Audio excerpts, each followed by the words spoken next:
힐하우스는 누구냐? 형식적으로는 싱가포르, 홍콩 등을 거점으로 하는 글로벌 사모펀드입니다. 하지만 대부분 국내 언론과 시장에서는 중국 등에서 자본을 끌어온 중국계 사모펀드로 분류하고 있죠. 여기서 중요한 것은 이 펀드의 스타일입니다. 힐하우스는 단순히 돈만 넣고 배당만 받는 재무적 투자자라기보다는 인수 경영에 깊게 관여하는 경영 참여형 사모펀드에 가깝습니다. 실제로 힐하우스가 과거에 인수했던 기업들 중 일부에서는요, 인수 후 상당한 규모의 구조조정, 그리고 순이익 대비 과도해 보이는 고배당으로 논란이 된 적이 있습니다. 이런 이력이 있는 중국계 PEF가 국내 1위 부동산 운용사, 그것도 국가 인프라에 얽힌 펀드를 다루는 플랫폼의 지배주주가 되려고 하니 시장에서는 이건 단순히 누가 비싸게 사느냐의 문제가 아니라 한국 인프라의 마스터키를 누구에게 쥐어주느냐의 문제다 라는 우려가 나옵니다.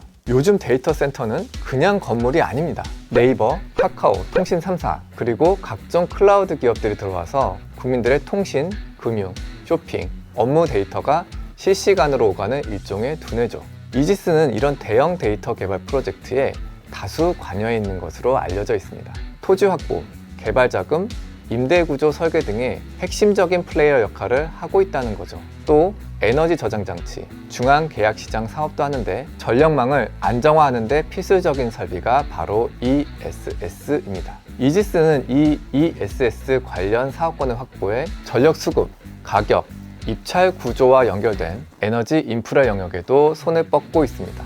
여기까지 정리하면 이지스는 단순히 빌딩 임대료를 받는 회사가 아니라 한국의 식량, 데이터, 전력 인프라에 돈과 정보를 깊게 꽂아둔 인프라 플랫폼이다. 이 인식이 먼저 깔려야 왜 이번 매각이 단순 M&A가 아니라 국가 전략 이슈로 비화되는지 이해하게 되실 겁니다. 이제 누가 사려고 하느냐를 보죠. 이번 딜에서 매각에 나선 쪽은 이지스 창업주 고 김대영 회장의 부인과 재무적 투자자들, 즉 지분을 들고 있던 주주들입니다. 매각 대상 지분은 보도에 따라 범위가 조금씩 다르지만 경영권이 확실히 넘어갈 수 있는 수준의 대주주 지분 패키지라고 보시면 됩니다. 여기에 뛰어든 인수 후보가 세 부류였죠. 국내 보험사인 흥국생명, 또 다른 국내 보험사 한화생명, 그리고 중국계 사모펀드 힐하우스 인베스트먼트. 본 입찰 당시에는 흥국생명이 가장 높은 가격을 제시한 것으로 알려졌습니다. 그런데 이후 진행된 일종의 추가 호가전 프로그레시브 딜 방식에서 힐하우스가 1조 1천억 원까지 가격을 올리면서 우선 협상 대상자로 선정되었습니다. 문제는 여기서부터 터집니다. 흥국생명 측은 원래 이런 추가 호가 방식은 하지 않기로 했는데 뒤늦게 룰을 바꿔서 힐하우스를 밀어준 것 아니냐 라면서 법적 대응까지 예고한 상태고요. 국내 자본이 아닌 중국계 자본이 대주주로 들어오는 것을 일부러 밀어준 거 아니냐 라는 시각도 시장에 존재합니다. 자, 그럼 힐하우스는 누구냐? 형식적으로는 싱가포르, 홍콩 등을 거점으로 하는 글로벌 사모펀드입니다. 하지만 대부분 국내 언론과 시장에서는 중국 등에서 자본을 끌어온 중국계 사모펀드로 분류하고 있죠. 여기서 중요한 것은 이 펀드의 스타일입니다. 힐하우스는 단순히 돈만 넣고 배당만 받는 재무적 투자자라기보다는 인수 경영에 깊게 관여하는 경영 참여형 사모펀드에 가깝습니다. 실제로 힐하우스가 과거에 인수했던 기업들 중 일부에서는요, 인수 후 상당한 규모의 구조조정, 그리고 순이익 대비 과도해 보이는 고배당으로 논란이 된 적이 있습니다. 이런 이력이 있는 중국계 PEF가 국내 1위 부동산 운용사, 그것도 국가 인프라에 얽힌 펀드를 다루는 플랫폼의 지배주주가 되려고 하니 시장에서는 이건 단순히 누가 비싸게 사느냐의 문제가 아니라 한국 인프라의 마스터키를 누구에게 쥐어주느냐의 문제다 라는 우려가 나옵니다. 이제 가장 중요한 부분입니다. 그래서 중국계 사모펀드가 인수하면 뭐가 구체적으로 문제냐 라는 질문이죠. 먼저 국가 안보 전략, 인프라 리스크부터 보죠. 부산항, 신항 양국 부두는 한국 곡물 수입, 저장, 물류를 책임지는 핵심 인프라입니다. 여기에 이지스가 자금 제공자로 깊게 들어와 있고 사업 구조, 담보 구조, 계약 조건을 상세히 알고 있는 주체이기도 합니다. 우리가 여기서 우려하는 것은 중국이 부두를 소유한다 같은 단순한 그림이 아니라 이 인프라가 어떤 재무 구조로 돌아가고 어디가 취약하고 또 어느 지점에서 가격을 흔들 수 있는지에 대한 정교한 정보가 외국 자본의 의사결정 테이블 위에 올라간다는 점입니다. 그리고 데이터 센터는 말씀드렸듯이 이제 국가의 디지털 두뇌입니다. 물론 법적으로는 센터 운영사, 통신사, 클라우드사가 보안과 운영을 책임집니다. 그렇다고 해도 부동산 운용사는 어떤 회사가 어디에 입주하는지, 임대료 계약 조건은 어떻게 되는지, 전력, 냉각, 보안 설비 구조는 어떻게 짜여 있는지 상당히 민감한 정보를 계약과 시사를 통해서 받아보게 됩니다. 이런 정보가 중국계 경영진이 지배하는 운영사 내부에서 어떻게 관리될 것인지 한국 입장에서는 당연히 신경 쓰일 수밖에 없는 대목입니다. ESS 사업권을 통해서 얻는 정보는 단순히 배터리 몇 개 깔았다가 아니라 언제 전력 피크가 터지는지, 어떤 지역의 개통이 취약한지, 입찰 가격 구조가 어떻게 움직이는지, 정책 당국과 전력 거래소만큼이나 중요한 시장 정보를 포함합니다.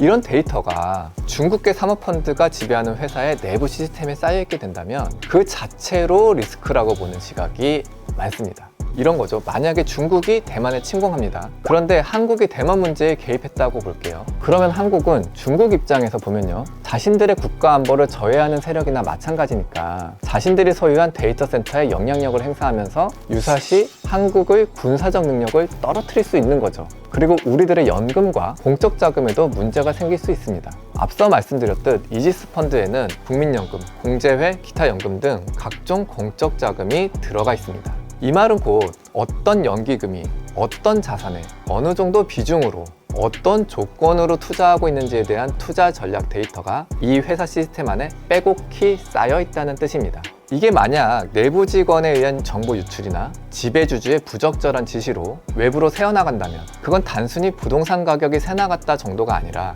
한국 연기금, 공적 자금의 투자 패턴, 위험 선호도, 재무, 체력까지 통째로 노출될 수 있는 사고로 번질 수 있습니다. 실제로 우리는 외국인 직원이 관여한 쿠팡 내부 데이터 유출 사건을 얼마 전 겪었습니다. 그 사건이 아직 생생한데 이번에는 아예 지배주주 단계에서 외국계, 그것도 중국계 PEF가 들어오는 상황이니 당연히 금융당국 입장에서도 예민할 수밖에 없습니다. 이번에 조금 더 시장적인 관점으로 볼까요? 국내 1위 부동산 운영사의 운영 철학이 장기 안정적 운영에서 단기 수익 극대화로 혹은 빠른 엑시트 중심으로 바뀐다면 무슨 일이 벌어질까요? 단기간에 대형 자산을 공격적으로 사들이거나 반대로 특정 시점에 대규모 매각을 쏟아내거나 이럴 경우 국내 부동산 시장, 특히 상업용 인프라 부동산 시장의 가격과 수급 구조에 상당한 충격을 줄 수 있습니다. 게다가 과거 인수기업에서 순이익을 몇 배에 달하는 고배당을 뽑아가며 논란이 됐던 이력까지 감안하면 연금, 공제회 등이 맡긴 돈 위에서 지나치게 공격적인 레버리지, 배당 전략을 쓰는 것 아니냐는 우려도 제기될 수밖에 없습니다.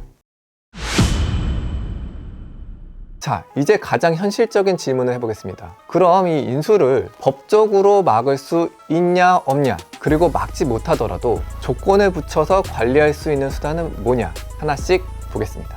가장 핵심적인 관문은 바로 금융위원회의 대주주 적격성 심사입니다. 자산운용사를 인수해서 대주주가 되려면 자본 건전성, 재무구조, 사회적 신용, 법 위반 이력, 그리고 해당 금융회사의 건전한 경영에 해를 끼칠 우려가 있는지 이런 부분들을 종합적으로 심사받아야 합니다. 여기서 쟁점은 세 가지입니다. 힐하우스의 자금 출처 가운데 중국 국영, 국유 성격의 자본이 있는지, 중국 정부와의 직접적 연결고리가 있는지, 과거 인수 사례들에서 고배당, 구조조정 등으로 논란이 됐던 부분이 건전한 경영을 해칠 우려라고까지 볼 수 있을지를 보고요. 최근 정보 유출이 있었던 쿠팡 사례처럼 중국계와 관련된 정보 유출 사고들을 근거로 전략 인프라, 데이터에 대한 안보 리스크를 적격성 심사에서 어디까지 반영할 수 있는지를 어떤 잣대로 보느냐에 따라 금융위는 인수를 승인할 수도 있고 반려할 수도 있고 혹은 조건부 승인을 내릴 수도 있습니다. 예를 들어 특정 인프라 자산에 대해서는 경영 관여, 정보 접근을 제한하는 조건을 붙일 수 있고요. 내부 정보 보호 체계, 내부 통제 장치를 특별히 더 강하게 요구할 수도 있겠죠.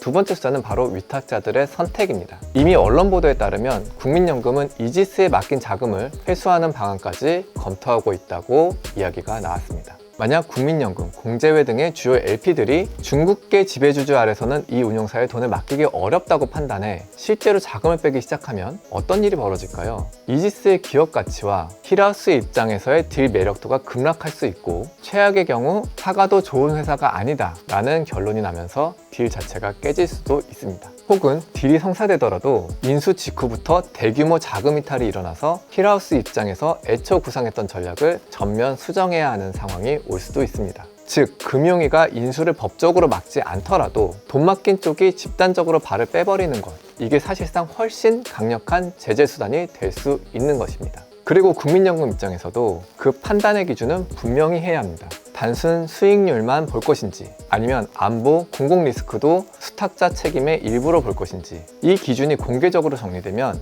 이 사건은 단순 개별들을 넘어 한국연금 공적자금 운영 철학의 중요한 선례가 될 것입니다. 세 번째는 조금 더 긴 호흡의 이야기입니다. 지금 한국에는 미국의 CFIUS처럼 외국 투자 중 국가 안보와 연결된 딜을 따로 골라서 안보 관점에서 심사하는 통합기구가 사실상 없습니다. 외국인 투자 촉진법, 산업기술보호법, 기간통신사업자, 방산업체 관련 규제 등 부분적인 장치는 있지만 부동산 운용사처럼 인프라와 정보에 간접적으로 얽혀있는 플레이어에 대해서 안보 관점에서 별도 심사하는 틀은 매우 약한 편입니다. 그래서 이번 이지스 사태를 계기로 나올 수 있는 법제도 논의는 대략 이런 것들입니다. 일정 규모 이상 항만, 데이터 센터, 전력 인프라의 투자 비율이 높은 운용사에 대해서는 외국인 지분 상한을 두는 방안, 국가 핵심 인프라 자산 리스트를 만들어서 그 자산에 대해 누가 담보권을 가질 수 있는지, 누가 의결권을 가질 수 있는지, 누가 자금 구조를 들여다볼 수 있는지를 보는 거죠. 또